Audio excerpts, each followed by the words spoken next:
بسم الله الرحمن الرحيم.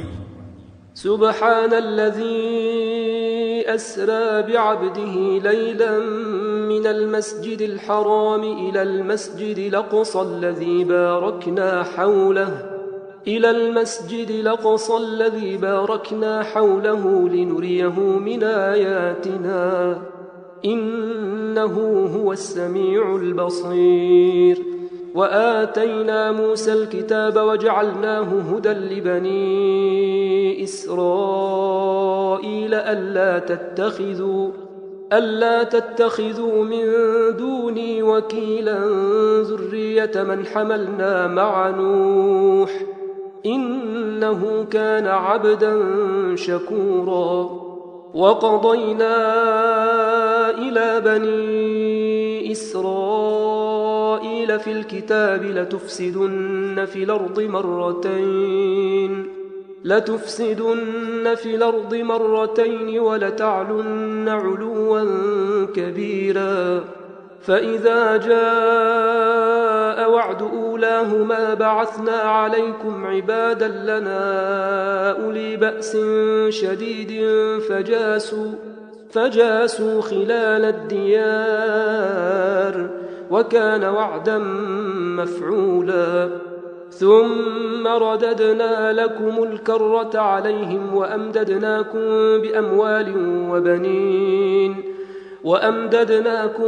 بأموال وبنين وجعلناكم أكثر نفيرا. إن أحسنتم لأنفسكم وإن أسأتم فلها. فإذا جاء وعد الآخرة ليسوءوا وجوهكم وليدخلوا المسجد كما دخلوه أول مرة وليتبروا ما علوا تتبيرا. عسى ربكم أن يرحمكم وإن عدتم عدنا وجعلنا جهنم للكافرين حصيرا. إن هذا القرآن يهدي للتي هي أقوم ويبشر المؤمنين الذين يعملون الصالحات أن لهم أجرا كبيرا وأن الذين لا يؤمنون بالآخرة أعتدنا لهم عذابا أليما. ويدعو الإنسان بالشر دعاءه بالخير وكان الإنسان عجولا. وجعلنا الليل والنهار آيتين فمحونا آية الليل وجعلنا آية النهار مبصرة لتبتغوا فضلا من ربكم ولتعلموا عدد السنين والحساب وكل شيء فصلناه تفصيلا. وكل إنسان ألزمناه طائره في عنقه ونخرج له يوم القيامة كتابا يلقاه منشورا. اقرأ كتابك كفى بنفسك اليوم عليك حسيبا. من اهتدى فإنما يهتدي لنفسه ومن ضل فإنما يضل عليها ولا تزر وازرة وزر أخرى وما كنا معذبين حتى نبعث رسولا. وإذا أردنا أن نهلك قرية أمرنا متر فيها ففسقوا فيها فحق عليها القول فدمرناها تدميرا. وكما أهلكنا من القرون من بعد نوح وكفى بربك بذنوب عباده خبيرا بصيرا. من كان يريد العاجلة عجلنا له فيها ما نشاء لمن نريد ثم جعلنا له جهنم يصلاها ثم جعلنا له جهنم يصلاها مذموما مدحورا ومن أراد الآخرة وسعى لها سعيها وهو مؤمن فأولئك كان سعيهم مشكورا كلا نمد هؤلاء وهؤلاء من عطاء ربك وما كان عطاء ربك محظورا انظر كيف فضلنا بعضهم على بعض وللآخرة أكبر درجات وأكبر تفضيلا لا تجعل مع الله إلها آخر فتقعد مذموما مخذولا وقضى ربك ألا تعبدوا إلا إياه وبالوالدين إحسانا إما يبلغن عندك الكبر أحدهما أو كلاهما فلا تقل لهما أف ولا تنهرهما وقل لهما قولا كريما واخفض لهما جناح الذل من الرحمة وقل رب ارحمهما كما ربياني صغيرا ربكم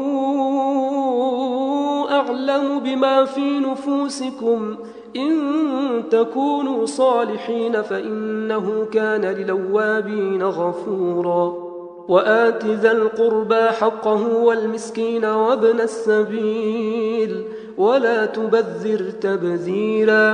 إن المبذرين كانوا إخوان الشياطين وكان الشيطان لربه كفورا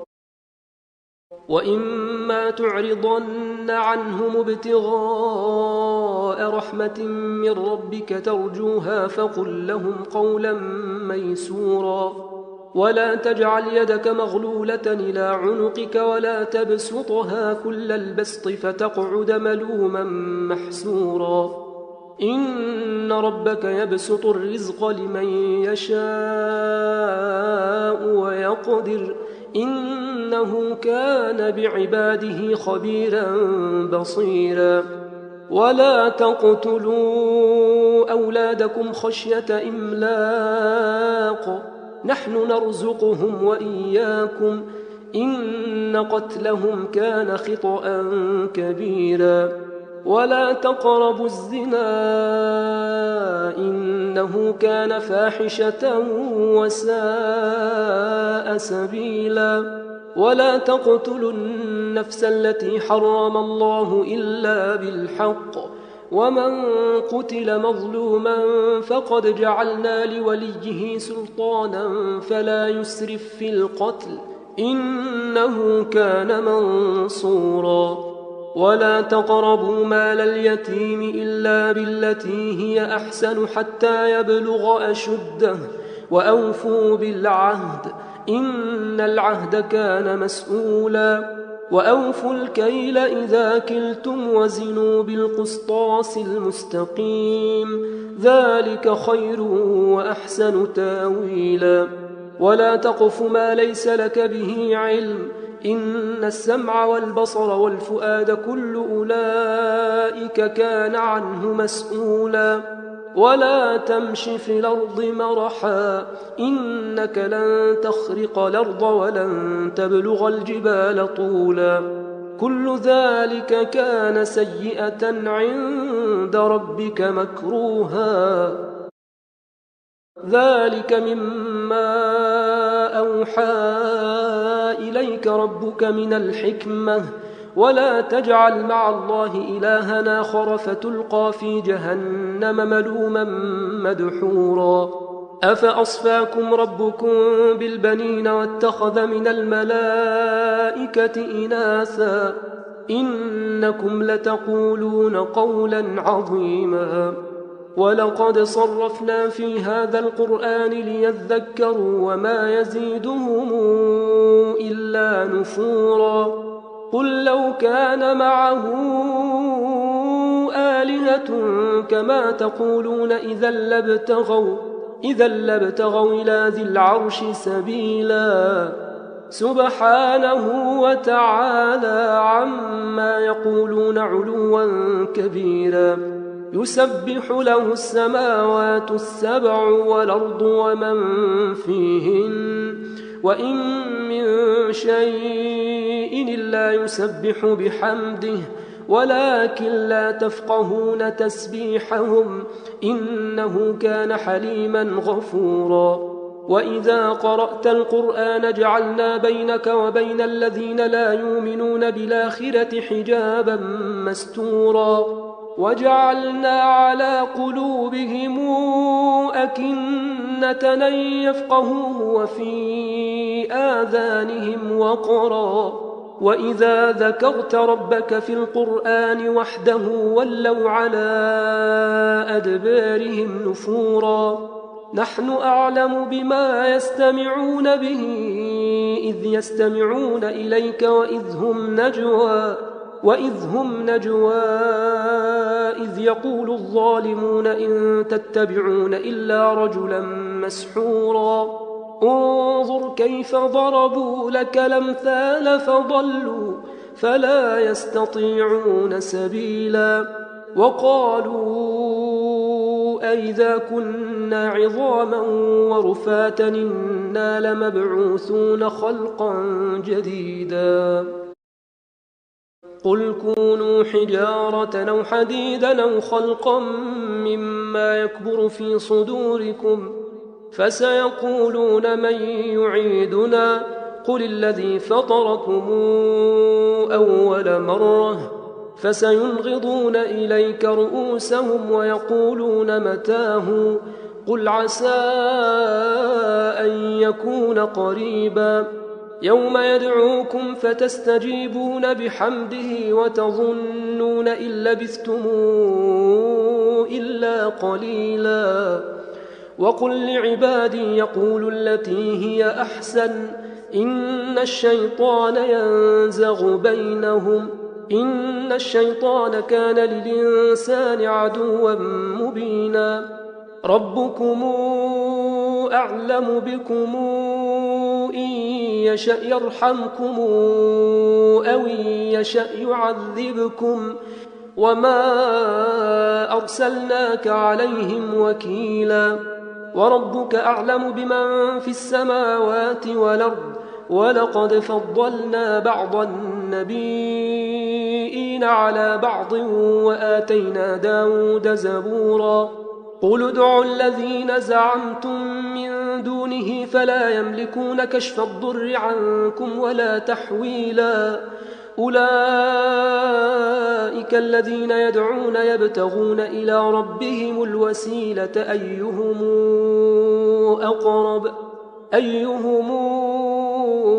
أقرب ويرجون رحمته ويخافون عذابه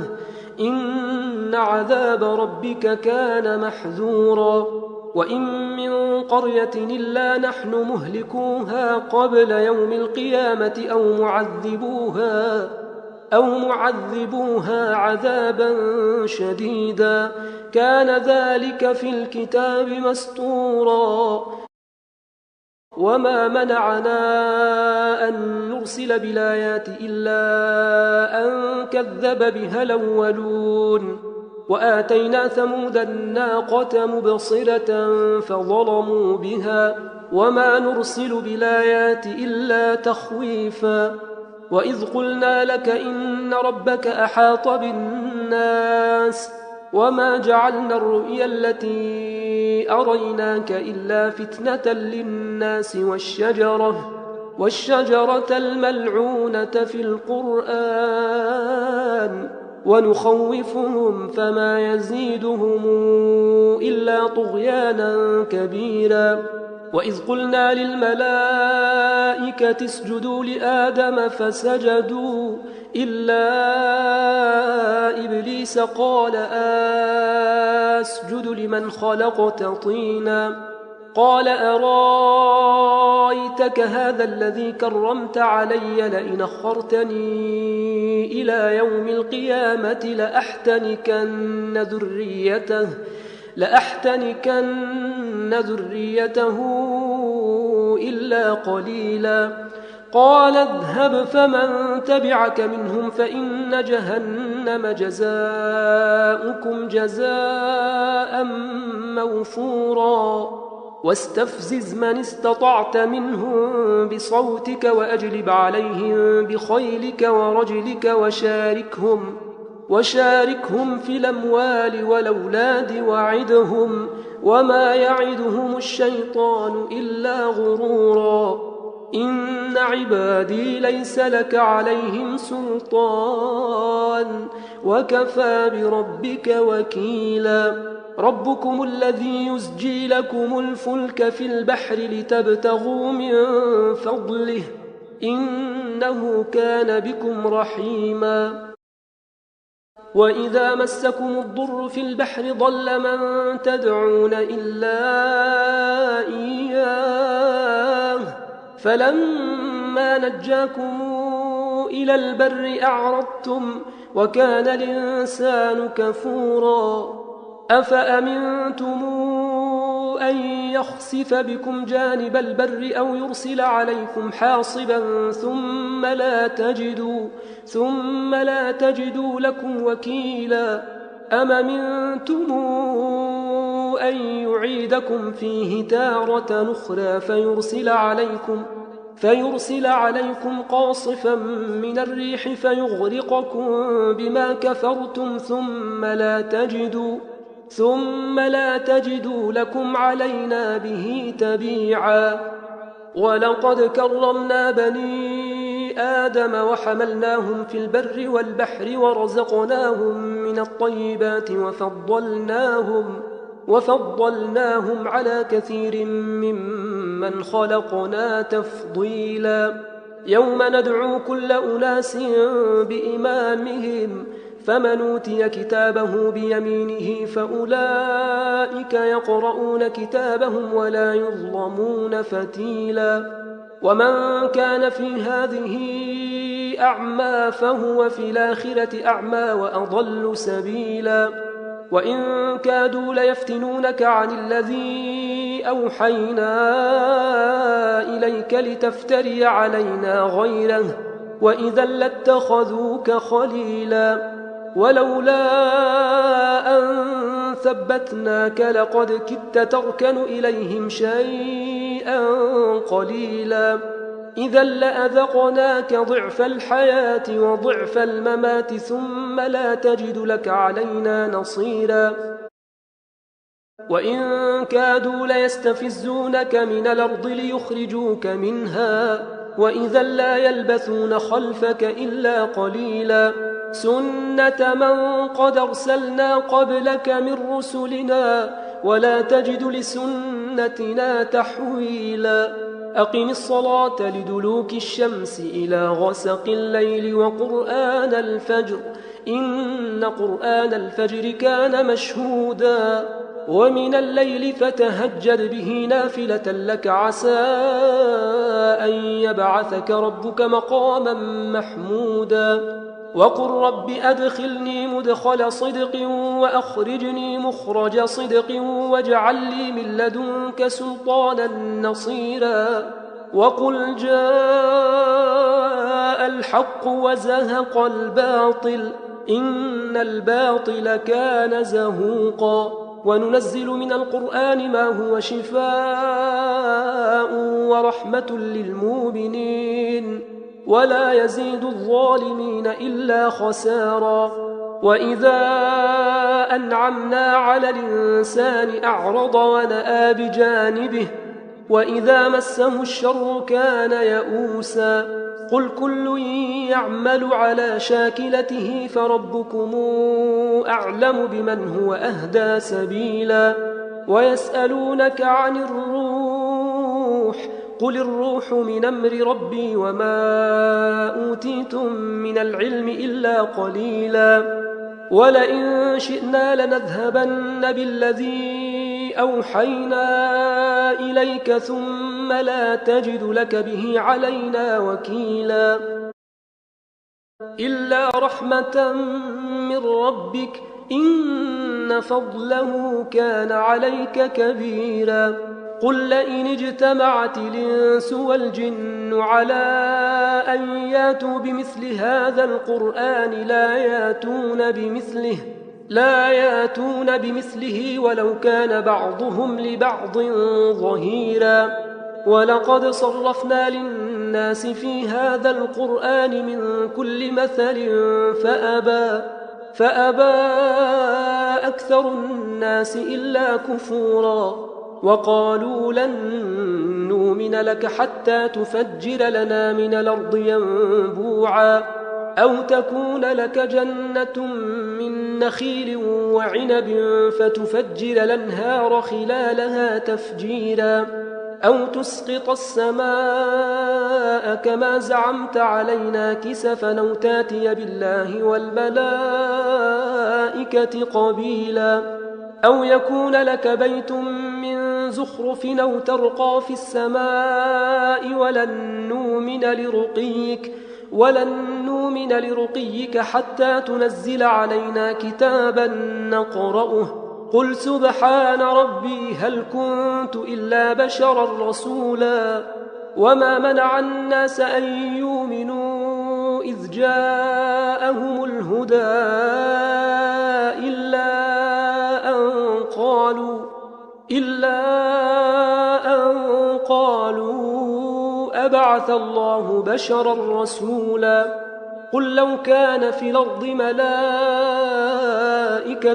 يمشون مطمئنين لنزلنا عليهم من السماء ملكا رسولا قل كفى بالله شهيدا بيني وبينكم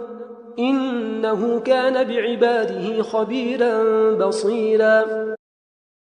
ومن يهد الله فهو المهتد ومن يضلل فلن تجد لهم أولياء من دونه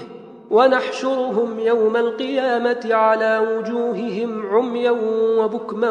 وصما مأواهم جهنم كلما خبت زدناهم سعيرا ذلك جزاؤهم بأنهم كفروا بآياتنا وقالوا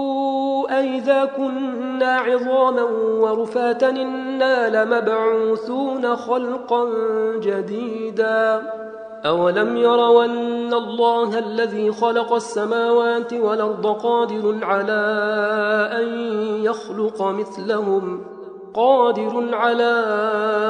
أن يخلق مثلهم وجعل لهم أجلا لا ريب فيه فأبى الظالمون إلا كفورا قل لو أنتم تملكون خزائن رحمة ربي إذا لأمسكتم خشية الإنفاق وكان الإنسان قتورا ولقد آتينا موسى 9 آيات بينات فاسأل بني إسرائيل إذ جاءهم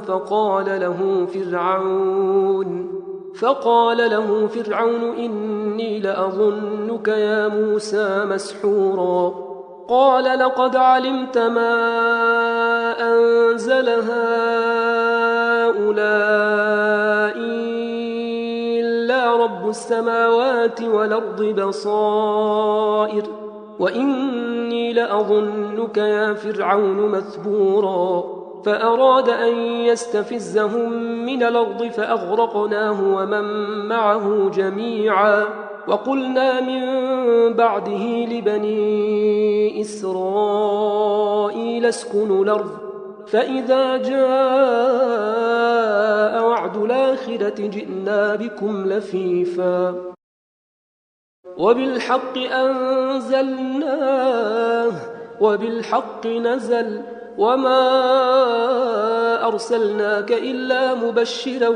ونذيرا وقرآنا فرقناه لتقرأه على الناس على مكث ونزلناه تنزيلا قل آمنوا به أو لا تؤمنوا إن الذين أوتوا العلم من قبله إذا يتلى عليهم يخرون للأذقان سجدا ويقولون سبحان ربنا إن كان وعد ربنا لمفعولا ويخرون للأذقان يبكون ويزيدهم خشوعا قل ادعوا الله أو ادعوا الرحمن أيما تدعوا فله الأسماء الحسنى ولا تجهر بصلاتك ولا تخافت بها وابتغ بين ذلك سبيلا وقل الحمد لله الذي لم يتخذ ولدا ولم يكن له شريك في الملك ولم يكن له ولي من الذل وكبره تكبيرا بسم الله الرحمن الرحيم الحمد لله الذي أنزل على عبده الكتاب ولم يجعل له عوجا قيما لينذر بأسا شديدا من لدنه ويبشر المؤمنين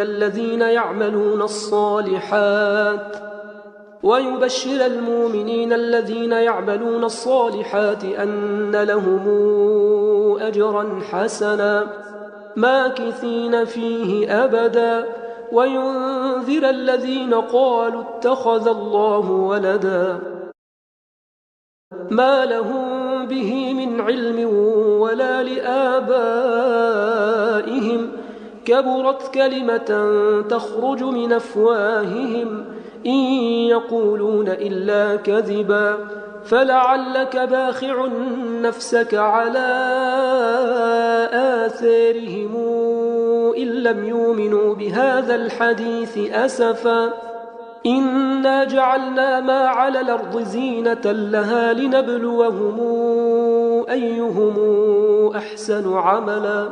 وإنا لجاعلون ما عليها صعيدا جرزا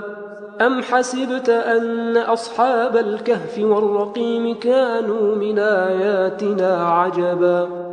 إذا والفتية إلى الكهف فقالوا ربنا آتنا من لدنك رحمة وهيئ لنا من أمرنا رشدا فضربنا على آذانهم في الكهف سنين عددا ثم بعثناهم لنعلم أي الحزبين أحصى لما لبثوا أمدا نحن نقص عليك نبأهم بالحق إنهم فتية آمنوا بربهم وزدناهم هدى وربطنا على قلوبهم إذ قاموا فقالوا ربنا رب السماوات والأرض لن ندعو من دونه إلها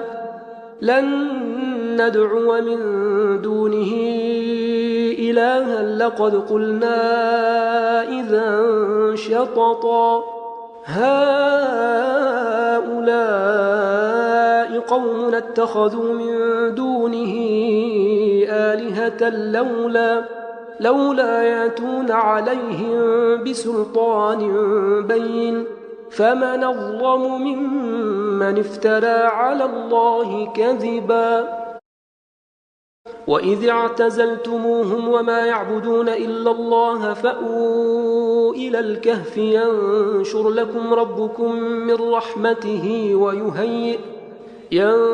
لكم ربكم من رحمته ويهيئ لكم من أمركم مرفقا وترى الشمس إذا طلعت تزاور عن كهفهم ذات اليمين وإذا غربت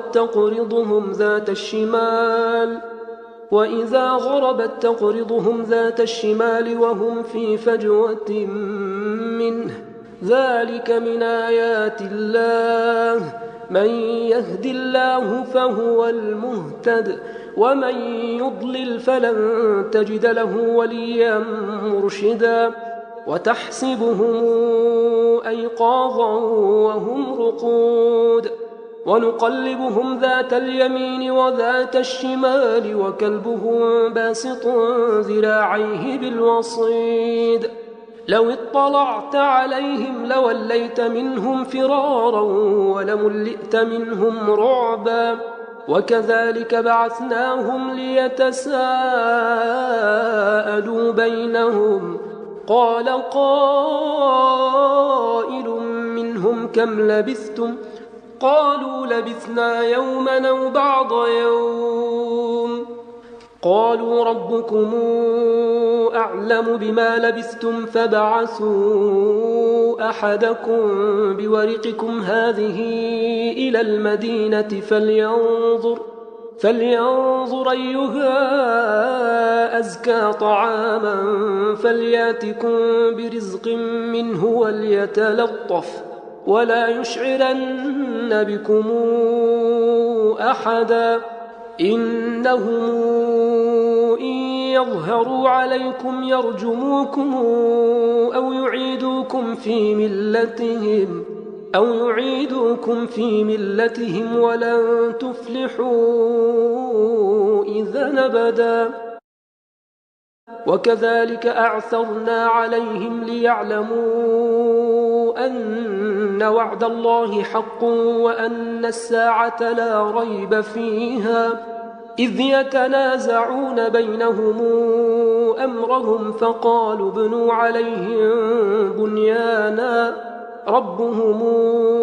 أعلم بهم قال الذين غلبوا على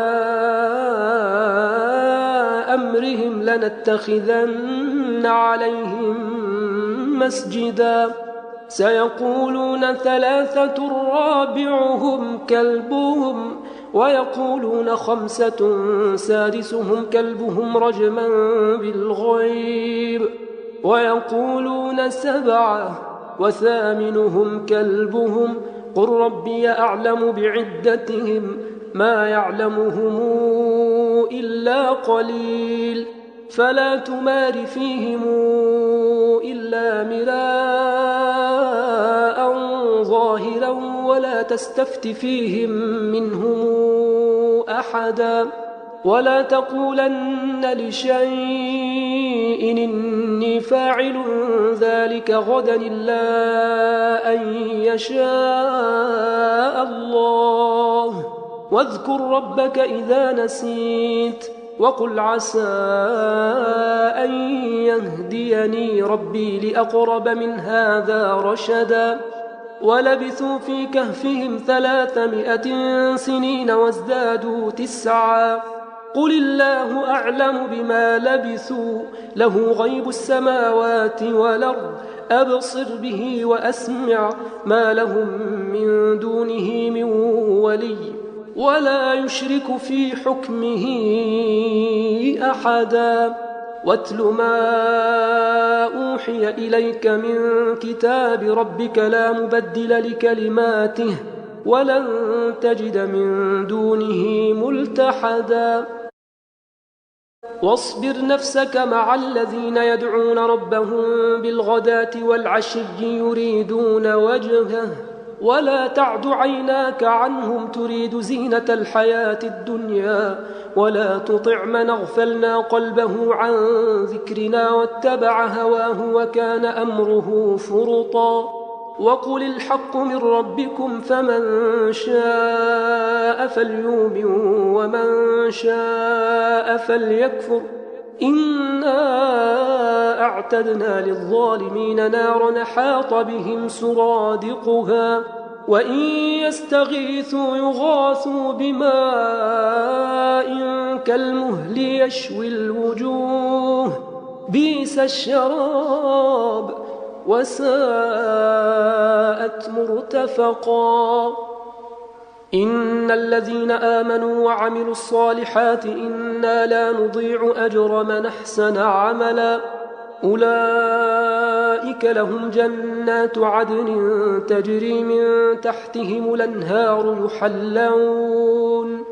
يحلون فيها من أساور من ذهب ويلبسون ثيابا خضرا من سندس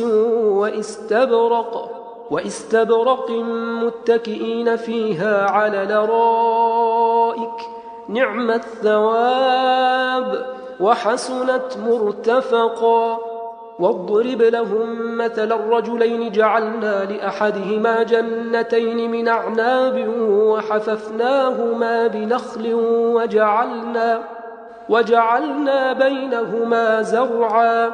كلتا الجنتين آتت أكلها ولم تظلم منه شيئا وفجرنا خلالهما نهرا وكان له ثمر فقال لصاحبه وهو يحاوره أنا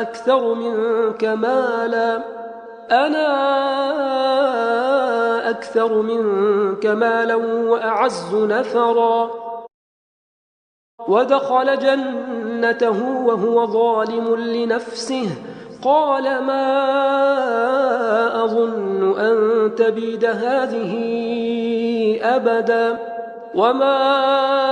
أظن الساعة قائمة ولئن رددت إلى ربي لأجدن خيرا منهما منقلبا. قال له صاحبه وهو يحاوره أكفرت بالذي خلقك من تراب ثم من نطفة ثم سواك رجلا لكن هو الله ربي ولا أشرك بربي أحدا. ولولا إذ دخلت جنتك قلت ما شاء الله لا قوة إلا بالله إن ترني أنا أقل منك مالا وولدا فعسى ربي أن يؤتيني خيرا من جنتك ويرسل عليها حسبانا من السماء فتصبح صعيدا زلقا أو يصبح ماؤها غورا فلن تستطيع له طلبا. وأحيط بثمره فأصبح يقلب كفيه على ما أنفق فيها وهي خاوية على عروشها ويقول يا ليتني لمشرك بربي أحدا. ولم تكن له فئة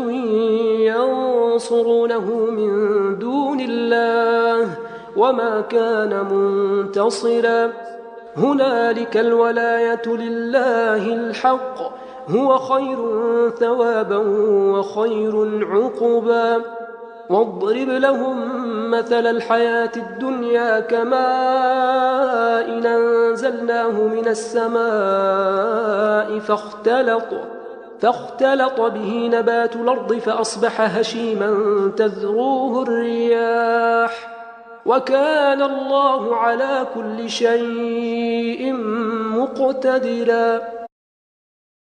المال والبنون زينة الحياة الدنيا والباقيات الصالحات خير عند ربك ثوابا وخير نملا. ويوم نسير الجبال وترى الأرض بارزة وحشرناهم فلم نغادر منهم أحدا وعرضوا على ربك صفا لقد جئتمونا كما خلقناكم أول مرة بل زعمتم أن لن نجعل لكم موعدا. ووضع الكتاب فترى المجرمين مشفقين مما فيه ويقولون يا ويلتنا ما لهذا الكتاب لا يغادر صغيرة ولا كبيرة إلا أحصاها ووجدوا ما عملوا حاضرا ولا يظلم ربك أحدا. وإذ قلنا للملائكة اسجدوا لآدم فسجدوا إلا إبليس كان من الجن ففسق عن أمر ربه أفتتخذونه وذريته أولياء من دوني وهم لكم عدو بئس للظالمين بدلا ما أشهدتهم خلق السماوات والأرض ولا خلق أنفسهم وما كنت متخذ المضلين عضدا ويوم يقول نادوا شركائي الذين زعمتم فدعوهم فلم يستجيبوا لهم وجعلنا بينهم موبقا ورأى المجرمون النار فظنوا أنهم مواقعوها ولم يجدوا عنها مصرفا ولقد صرفنا في هذا القرآن للناس من كل مثل وكان الإنسان أكثر شيء جدلا وما منع الناس أن يؤمنوا إذ جاءهم الهدى ويستغفروا ربهم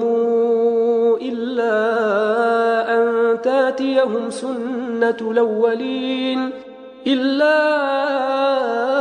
أن تاتيهم سنة الأولين أو ياتيهم العذاب قبلا وما نرسل المرسلين إلا مبشرين ومنذرين ويجادل الذين كفروا بالباطل ليدحضوا به الحق واتخذوا آياتي وما أنذروا هزؤا ومن أظلم ممن ذكر بآيات ربه فأعرض عنها ونسي ما قدمت يداه إنا جعلنا على قلوبهم أكنة أن يفقهوه وفي آذانهم وقرا وإن تدعهم إلى الهدى فلن يهتدوا إذا أبدا وربك الغفور ذو الرحمة لو يواخذهم بما كسبوا لعجل لهم العذاب بل لهم موعد لن يجدوا من دونه موئلا وتلك القرى أهلكناهم لما ظلموا وجعلنا لمهلكهم موعدا وإذ قال موسى لفتاه لا أبرح حتى أبلغ مجمع البحرين أو أمضي حقبا فلما بلغا مجمع بينهما نسيا حوتهما فاتخذ سبيله في البحر سربا فلما جاوزا قال لفتاه آتنا غداءنا لقد لقينا من سفرنا هذا نصبا قال أرايت إذا وينا إلى الصخرة فإني نسيت الحوت وما أنسانيه إلا الشيطان أن أذكره واتخذ سبيله في البحر عجبا قال ذلك ما كنا نبغ فارتدا على آثارهما قصصا فوجدا عبدا من عبادنا آتيناه رحمة من عندنا وعلمناه من لدنا علما قال له موسى هل اتبعك على أن تعلمني مما علمت رشدا قال إنك لن تستطيع معي صبرا وكيف تصبر على ما لم تحط به خبرا قال ستجدني إن شاء الله صابرا ولا أعصي لك أمرا قال فإن اتبعتني فلا تسألني عن شيء حتى أحدث لك منه ذكرا فانطلقا حتى إذا ركبا في السفينة خرقها قال أخرقتها لتغرق أهلها لقد جئت شيئا إمرا قال ألم قل إنك لن تستطيع معي صبرا قال لا تواخذني بما نسيت ولا ترهقني من أمري عسرا. فانطلقا حتى إذا لقيا غلاما فقتله قال أقتلت نفسا زاكية بغير نفس لقد جئت شيئا نكرا. قال ألم قل لك إنك لن تستطيع معي صبرا. قال إن سألتك عن شيء بعدها فلا تصاحبني قد بلغت من لدني عذرا. فانطلقا حتى إذا أتيا أهل قرية استطعما أهلها فأبوا أن يضيفوهما فوجدا فيها جدارا يريد أن ينقض فأقامه. قال لو شئت لاتخذت عليه أجرا. قال هذا فراق بيني وبينك سأنبئك بتاويل ما لم تستطع عليه صبرا. أما السفينة فكانت لمساكين يعملون في البحر فأردت أن أعيبها وكان وراءهم ملك يأخذ كل سفينة غصبا. وأما الغلام فكان أبواه مؤمنين فخشينا أن يرهقهما طغيانا وكفرا فأردنا أن يبدلهما ربهما خيرا منه زكاة وأقرب رحما. وأما الجدار فكان لغلامين يتيمين في المدينة وكان تحته كنز لهما وكان أبوهما صالحا فأراد ربك أن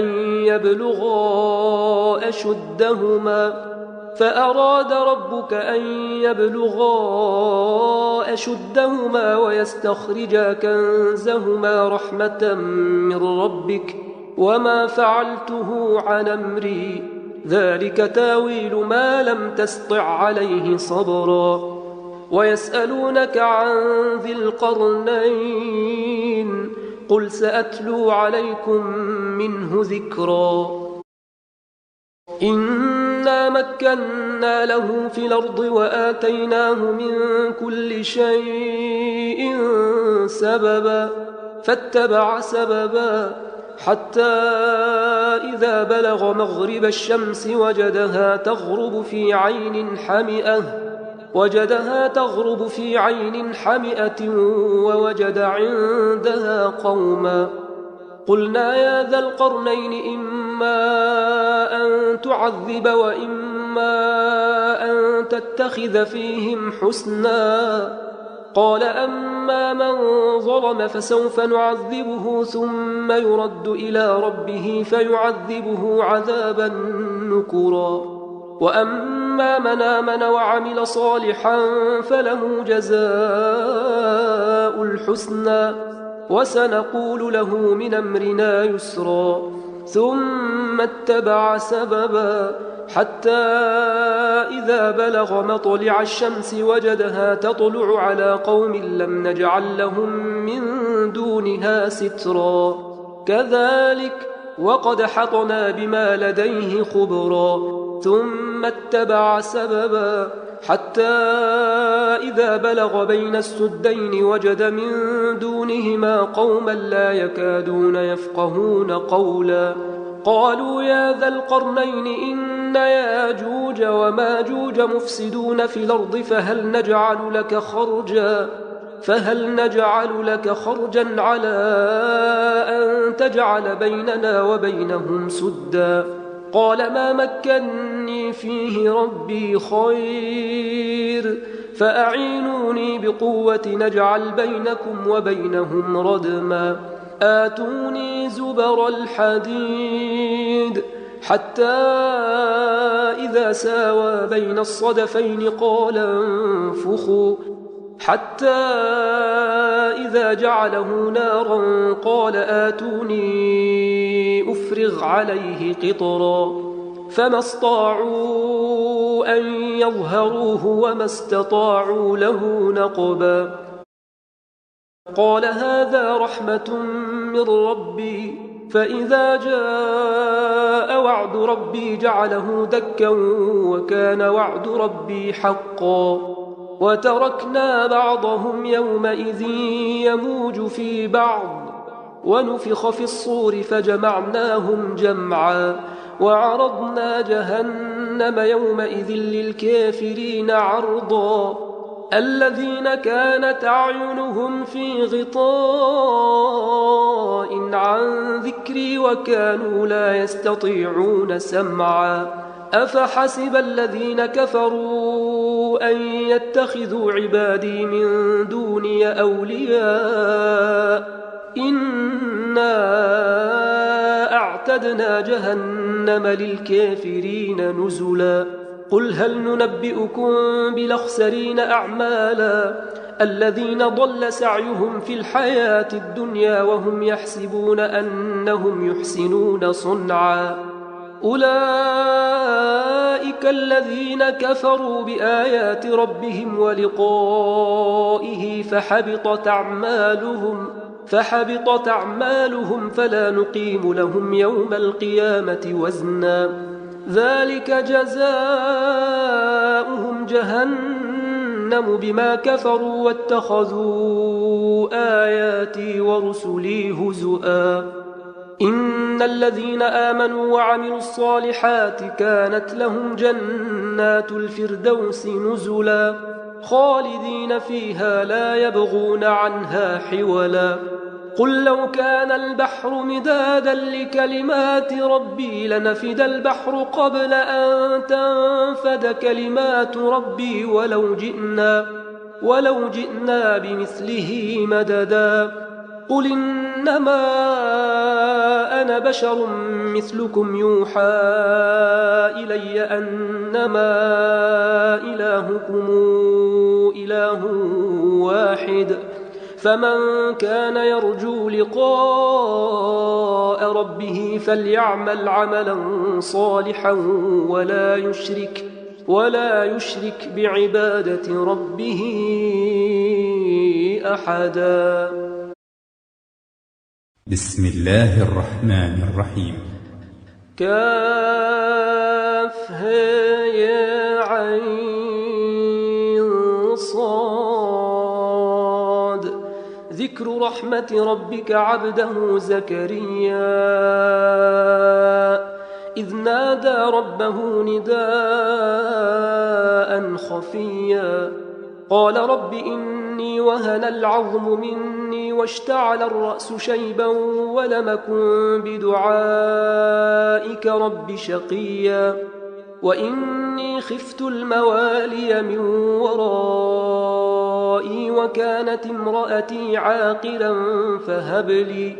فهب لي من لدنك وليا يرثني ويرث من آل يعقوب واجعله ربي رضيا يا زكريا إنا نبشرك بغلام اسمه يحيى لم نجعل له من قبل سميا قال رب أنى يكون لي غلام وكانت امرأتي عاقرا وقد بلغت من الكبر عتيا قال كذلك قال ربك هو علي هين وقد خلقتك من قبل ولم تك شيئا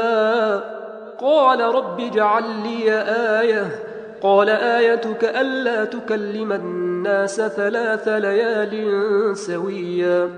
فخرج على قومه من المحراب فأوحى إليهم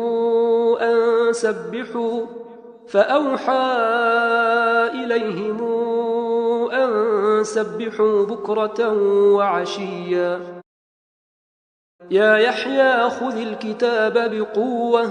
وآتيناه الحكم صبيا وحنانا من لدنا وزكاه وكان تقيا وبرا بوالديه ولم يكن جبارا عصيا وسلام عليه يوم ولد ويوم يموت ويوم يبعث حيا واذكر في الكتاب مريم إذ انتبذت من أهلها مكانا شرقيا فاتخذت من دونهم حجابا فأرسلنا إليها روحنا فتمثل لها بشرا سويا قالت إني أعوذ بالرحمن منك إن كنت تقيا قال إنما أنا رسول ربك ليهب لك غلاما زكيا قالت أنى يكون لي غلام ولم يمسسني بشر ولم أك بغيا قال كذلك قال ربك هو علي هين ولنجعله آية للناس ورحمة منا وكان أمرا مقضيا فحملته فانتبذت به مكانا قصيا فأجاءها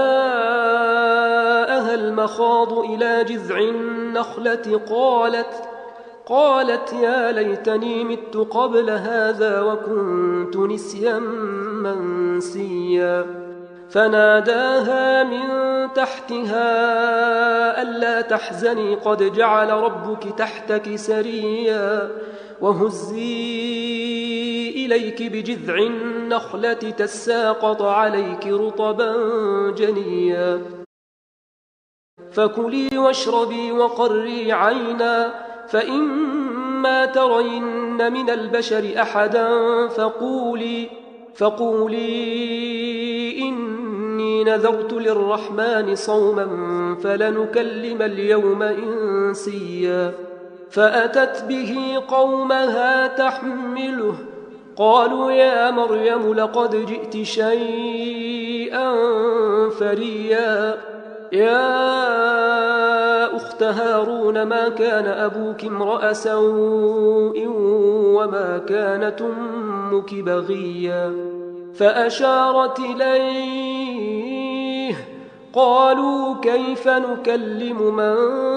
كان في المهد صبيا قال إني عبد الله آتاني الكتاب وجعلني نبيا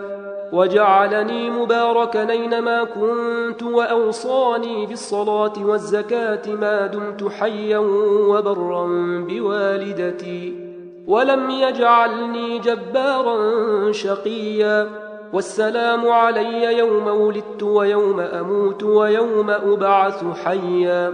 ذلك عيسى ابن مريم قول الحق الذي فيه يمترون ما كان لله أن يتخذ من ولد سبحانه إذا قضى أمرا فإنما يقول له كن فيكون وأن الله ربي وربكم فاعبدوه هذا صراط مستقيم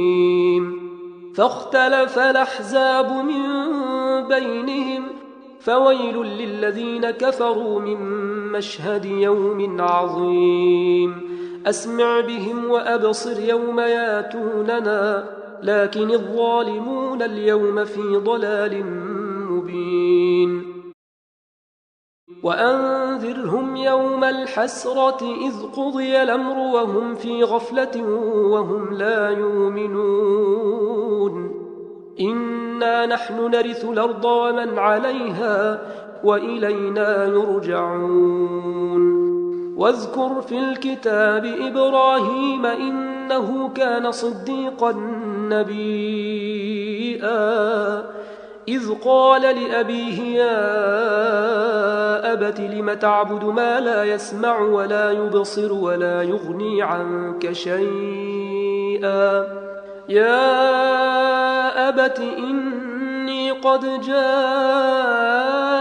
من العلم ما لم ياتك فاتبعني أهدك صراطا سويا يا أبت لا تعبد الشيطان إن الشيطان كان للرحمن عصيا يا أبت إني أخاف أن يمسك عذاب من الرحمن فتكون للشيطان وليا قال أراغب أنت عن آلهتي يا إبراهيم لئن لم تنته لأرجمنك واهجرني مليا قال سلام عليك سأستغفر لك ربي إنه كان بي حفيا وأعتزلكم وما تدعون من دون الله وأدعو ربي عسى ألا أكون بدعاء ربي شقيا فلما اعتزلهم وما يعبدون من دون الله وهبنا له إسحاق ويعقوب وكلا جعلنا نبيا ووهبنا لهم من رحمتنا وجعلنا لهم لسان صدق عليا واذكر في الكتاب موسى إنه كان مخلصا وكان رسولا نبيا وناديناه من جانب الطور الأيمن وقربناه نجيا ووهبنا له من رحمتنا أخاه هارون نبيا واذكر في الكتاب إسماعيل إنه كان صادق الوعد وكان رسولا نبيا وكان يأمر أهله بالصلاة والزكاة وكان عند ربه مرضيا واذكر في الكتاب إدريس إنه كان صديقا نبيا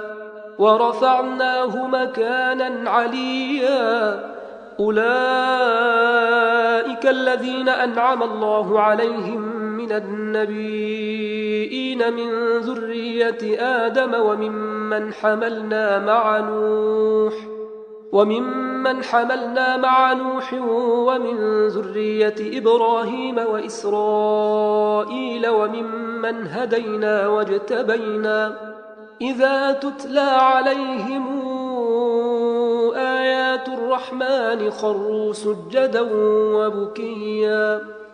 فخلف من بعدهم خلف أضاعوا الصلاة واتبعوا الشهوات فسوف يلقون غيا إلا من تاب وآمن وعمل صالحا فأولئك يدخلون الجنة ولا يظلمون شيئا جنات عدن التي وعد الرحمن عباده بالغيب